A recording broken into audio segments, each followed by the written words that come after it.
This is part 33 of jQuery tutorial. In this video, we'll discuss how to bind event handlers to events using bind method in jQuery. One way to bind event handlers to events is by using the jQuery shorthand functions like .click, .mouseover, .mouseout, etc. In the previous sessions of this video series, we discussed how to use this jQuery shorthand functions. Another way to bind event handlers to events is by using the bind method in jQuery. Here is an example. So this selector right here is going to return us a button with ID btn click me, and on that we are calling bind method. The first parameter is the name of the event to which we want to bind the event handler. In this case, we want to bind the event handler to the click event of this button. So we pass the name of the event as a string. And then the second parameter is the function that we want to call when this click event occurs. So we are calling an anonymous function here. And if you look at this anonymous function, all it's doing is finding another element with ID div result. So this is a div element. And within that div, we are displaying the string button clicked when the click event occurs. So let's look at this in action. Let's flip to Visual Studio. Here we have the button with that ID btn click me. Within our jQuery ready function, let's use the ID selector and find that button. So the ID of the button is btn click me. And on that, let's call the bind method. So the first parameter is going to be the name of the event. So that's the event to which we want to bind the event handler. And the second parameter is going to be the function that we want to call when click event occurs. So when the click event occurs, call this function. And what we want this function to do is find this div element with ID div result. So $div result, and let's use the HTML method and display this string button clicked within that div element. Alright, so let's go ahead and save these changes, reload this page, and look at this. When we click the button, button clicked. So here we're using the bind method to bind click event handler to this button. When this click event occurs, this function gets called. And if you look at this anonymous function, we are not passing the event object, but sometimes you may need the event object. For example, let's say when I click this button, I want to get the X and Y coordinates of the mouse pointer where the click event occurred. Okay, so to do that, we can use the event object because the event object has got the page X and page Y properties. So let's pass event object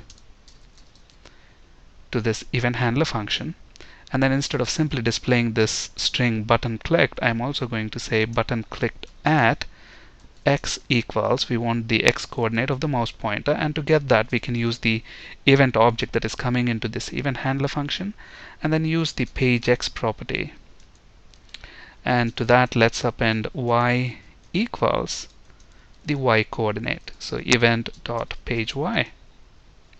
Alright, so let's save the changes and let's reload this page, and look at this. When we click the button, we get the X and Y coordinates. Depending on where you click, the X and Y coordinates change accordingly. Right. Is it possible to bind multiple event handlers to the button using the bind method? Absolutely. If you want to bind multiple events, look at this.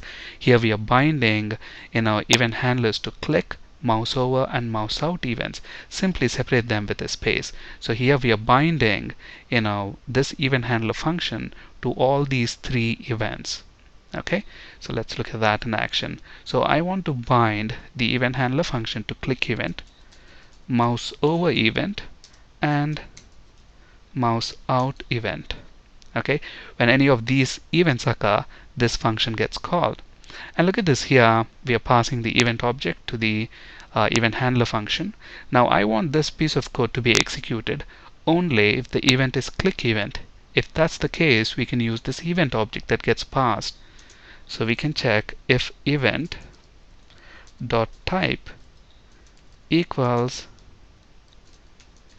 click. So if the event is click event, then execute this code. Else if event dot type equals mouse over, then let's say we want to execute different piece of code, we can specify that here. Else we want to execute whatever code. Okay, let's say on mouse over this button, I want to add a special CSS class so that we get the background color. We want to change the font as well as the mouse pointer style. So let's go ahead and first create a style class.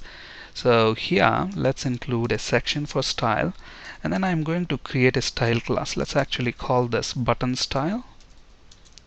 And first of all, we want the background color to be red, and we want the font weight to be bold, and we want the font color to be white, and we want to change the cursor to hand. So let's use pointer as the style. Alright, so on mouse over, what we want to do is we want to add this CSS class to the button element, right? So to do that, to refer to the element, we can use again this keyword. So $this, to that we want to add a class. So I'm going to use add class method, and we are going to specify the class name as button style. Okay. If it is not mouse over or click event, then it's going to come to this else part. In that case, we want to remove that CSS class. So I'm going to use remove class. Okay. If it's mouse out, we want to remove that CSS class. If it's mouse over, we want to add that CSS class. If it is click, we want to display the string within the div element. So let's save these changes and let's reload this page. And look at this, as we move the mouse over, look at the background color changes to red, font is bolded, and font color is white, and the mouse pointer style has changed to a hand symbol. On mouse out, the class is removed. On mouse over, class is added. If I click the button, button clicked message with X and Y coordinates. Okay, so in this example, we are binding event handler to 3 events. Okay, alright. Now, how to unbind an event handler? Use the unbind method. So, when we call the unbind method, look at this, we are passing mouse over. So in this case, it's going to unbind, mouse over event handler. Okay, and if you want to unbind all the event handlers of that button element, simply call unbind without any parameters. So this is going to remove all the event handlers. So let's actually understand these two with an example. So at the moment, if you look at the page, we have the button style class, and this is the HTML that would produce this. And what we want to do is, when I click this button, disable mouse over effect, we want to disable the mouse over effect, meaning we want to remove that on mouse over event handler. And when we click enable mouse over effect, we want to add mouse over event handler. So let's see how to use bind and unbind and achieve that. Alright, so let's go to Visual Studio. So this button enable mouse over effect, that's the ID of the button. So right here, let's find the button with that ID. And when we click the button, we want to execute this function.